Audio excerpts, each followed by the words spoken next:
Doctor Vijay Bhaskar, chairman ethics committee, clinical research and trials, Hyderabad. మరొకసారి Indian ప్రజానికానికి ఒక టెన్షన్ వాతావరణం క్రియేట్ చేయడం జరిగింది.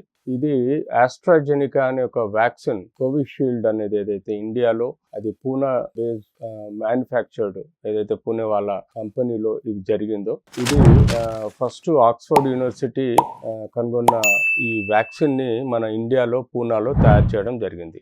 ఇది మనం కోవాక్సిన్ తో పాటు కోవిషీల్డ్ అనే వ్యాక్సిన్ మనం అప్పట్లో విపరీతంగా ఇండియాలో కొన్ని వేల కోట్ల మందికి ఇవ్వడం జరిగింది. సో ఆబ్వియస్ గా మనకు ఇది ఇనిషియల్ గా చాలా ప్రొటెక్టివ్ గా మనకు హెల్ప్ చేసింది. నో డౌట్ దీని యొక్క ఎఫికసీ కూడా అప్పుడు ఆల్మోస్ట్ 86 to 90% ఉందిగా భావించడం జరిగింది. కానీ ఈరోజు దీని యొక్క సైడ్ ఎఫెక్ట్స్ యూరోప్లో తెలుసుకోవడం జరిగింది. ఎందుకంటే యూరోప్లో దాదాపుగా ఆన్ అన్ యావరేజ్గా స్టడీ చేసిన వాళ్ళల్లో 36 మంది స్టడీ చేస్తే 18 మంది చనిపోవడం అన్నది ఈ క్లాటింగ్ ఎఫెక్ట్ ఏర్పడడం, అంటే ప్లేట్లెట్ కౌంట్ తగ్గిపోవడం వలన క్లాటింగ్ ఎఫెక్ట్ పెరిగిపోయి థ్రోంబోసైటోపీనియా అంటాం. సో దీని వలన మనకు సిండ్రోమ్ డెవలప్ అయ్యి క్లాట్స్ హార్ట్లో పోయి బ్లాక్ చేసి, రక్తనాళాలను బ్లాక్ చేసి హార్ట్ అటాక్ రావడం లాంటివి మనం ఈ మధ్య విరివిగా చూస్తూ ఉన్నాం. సో టెక్నికల్ గా చూస్తుంటే మరి చాలా మంది కోవిషీల్డ్ తర్వాత హార్ట్ అటాక్ తో చనిపోవడం అన్నది మనం చూసాం. ఎంతో మంది సెలబ్రిటీస్, రాజ్ కుమార్ లాంటి హీరో, గౌతమ్ రెడ్డి లాంటి మినిస్టరు, అలాగే తారక రత్నాని హీరో, అలాగే ఎంతో మందిని ఈవెన్ 18 ఏళ్ల నుంచి 80 ఏళ్ళ మధ్యలో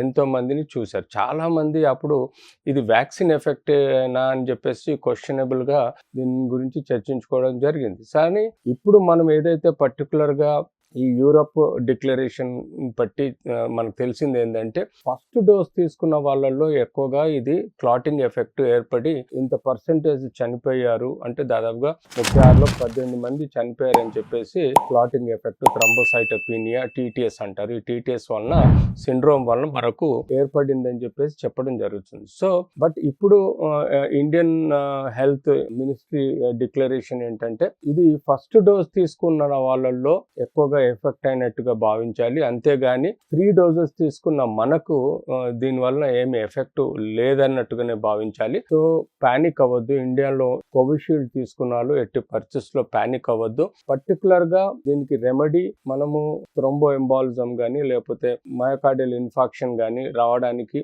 మనకు ప్రివెంటివ్ మెజర్స్ కింద యాంజియోగ్రామ్స్ చేసుకుంటే దీనిలో మనకు రూల్ అవుట్ అయ్యే ఆస్కారం ఉంటుంది. సో రెగ్యులర్ గా ప్లేట్లెట్ కౌంట్ చెక్ చేసుకోవడము, ప్లేట్లెట్ కౌంట్ బట్టి కూడా మనం ఈ థ్రోంబోసైటోపీనియా ఉండడం, లేకపోతే టీటీఎస్ అనే ప్రాబ్లం డెవలప్ అయ్యే సమస్యల గురించి మనం ఆలోచించుకోవాల్సిన అవసరం ఉంది.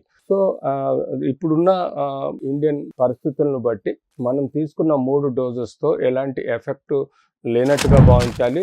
మన దగ్గర కూడా చాలా తక్కువ మంది చనిపోవడం జరిగింది. అది వేరియస్ కారణాల వలన, ఒక ఇన్ఫ్లమేటరీ డిజీజ్ లంగ్ ని డ్యామేజ్ చేయటం వలన దానిలోని మైక్రో క్లాట్స్ డిస్లాడ్జ్ అయ్యి హార్ట్, బ్రెయిన్, అలాగే లంగ్ టిష్యూస్లలో బ్లాక్ చేయటం వలన మనకు ఎమర్జెన్సీ ప్రాబ్లమ్స్ డెవలప్ అయ్యి కొన్ని సమస్యలు ఉత్పన్నమైనవి. దానికి సమృద్ధిగా మనం స్టెరాయిడ్స్, అంతేకాకుండా యాంటీవైరల్ డ్రగ్స్, అలాగే యాంటీ ఇన్ఫ్లమేటరీ డ్రగ్స్ ఇవ్వడం వలన మనకు ఐసీయూలో చాలా వరకు రికవర్ అయ్యారు.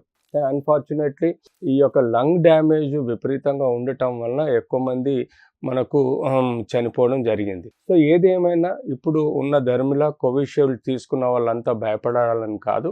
వాళ్ళు జాగ్రత్తగా ప్లేట్లెట్ కౌంట్ చూసుకుంటూ, ఈసీజీ తీసుకుంటూ, వాళ్ళకు ఎలాంటి కాంప్లికేషన్స్, సైడ్ ఎఫెక్ట్స్ రాకుండా చెక్ చేసుకుంటూ ఉంటే తప్పనిసరి పరిస్థితుల్లో మనము స్పెసిఫిక్ ట్రీట్మెంట్, అంటే రక్త పల్చన అవడానికి తీసుకోవాల్సిన మెడికేషన్, ఎకోస్ప్రిన్ కానీ లేకపోతే ఇతరత్ర medicines as per the cardiologist suggestion ప్రకారం రెగ్యులర్గా తీసుకోవాలి. ఫిజిషియన్ అండర్ కేర్లో కూడా ఉంటే మనకు ఎలాంటి సమస్యలు వచ్చే ఆస్కారం ఉండదు.